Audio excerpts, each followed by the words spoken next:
Now we're going to talk about how to make your Google form into a quiz. It's very simple. We're going to go up to the cog and click on it. And when we do that, we're going to get to our settings. And notice that we have three tabs: General, Presentation, and Quizzes.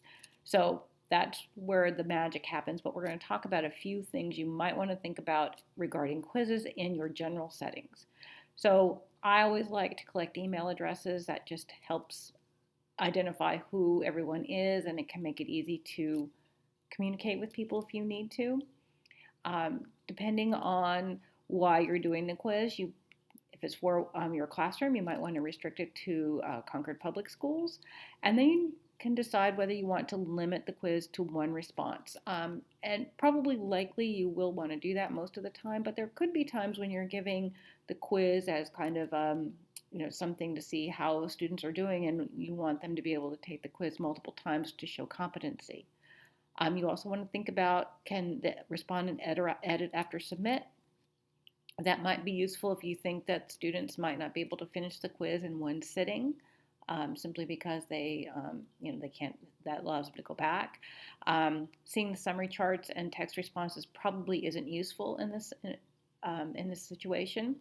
Under presentation, there's not really much except for maybe a progress bar if it's quite a long quiz. This is very helpful.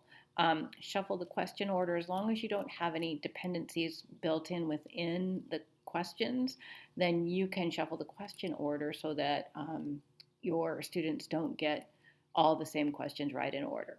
And of course, you can change your confirmation message saying something about your quiz has been submitted. But the real magic happens in this third tab, Quizzes.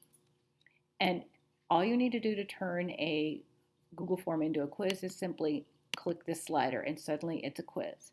Now, some of your options, this is only to do with Chromebooks, so obviously does not apply to us.